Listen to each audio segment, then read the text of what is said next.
Go Miranda! Lying still on her back, as the doctor suggested, the mother gently placed her hands on her stomach, desperately wanting to feel the baby move as she cried out, "Surely tonight is the night God will come to take my baby home." Worry of the long days and nights spent in the hospital, and eternity had passed, trying to preserve the baby within. That night, God would prove his unconditional love for the mother and her unborn child. Early the next morning, the parents were getting news that the baby was coming, and there was very little hope of stopping the birth. The parents struggled to make sense of a fate that surrounded their unborn child. When the child was born, weighing 30 green pounds, the battle had just begun. It's inconceivable the battles we find ourselves in. We struggle with one problem after another that our enemies put us through. Yet, we can be assured that God hears and answers our cries when we have a relentless attitude. I'm reminded of the persistent widow and her relentless attitude to seek justice. This sin ran right day and night. She, in fact, was chained to her battle.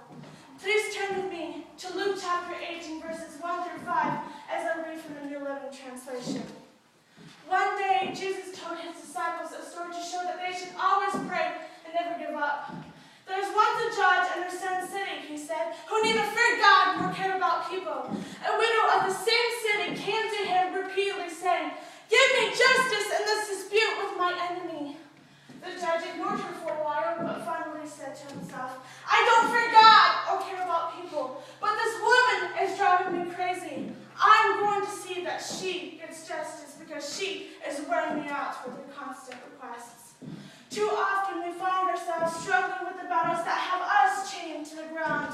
We cry out for someone to break the chains of our disparity.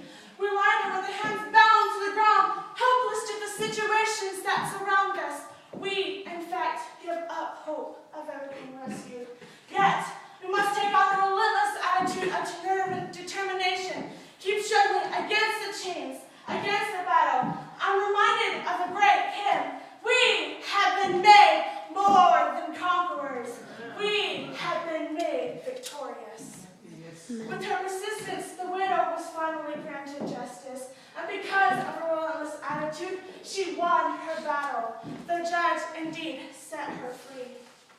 The parable of the widow is an illustration of how relentless our attitude should be to find an answer to our own battles. We can learn from this unjust judge. We later read in Luke chapter 18, verses 6 through 8. Learn a lesson from this unjust judge. Even he rendered a just decision in the end. So don't you think God will surely give justice to his chosen people who cry day and night? Will he keep putting them off? I tell you, he will grant justice to them quickly. How long will you lie there helpless to the battles that consume you? We go looking for answers where there is no hope. We look to our friends, the media, and technology where there is no solution. Yet, just as the widow was granted justice, surely God will render a just decision to answer our cries. The enemy feared that the impact this child could have on his future plans to destroy the children of God. He struggled to end the life of his child. I am the child who grew up to seek God, who he has called to stand here before you and minister his word. I am the product of his relentless attitude. In closing, as you struggle with your battles, will he not hear the cries of his children? Will he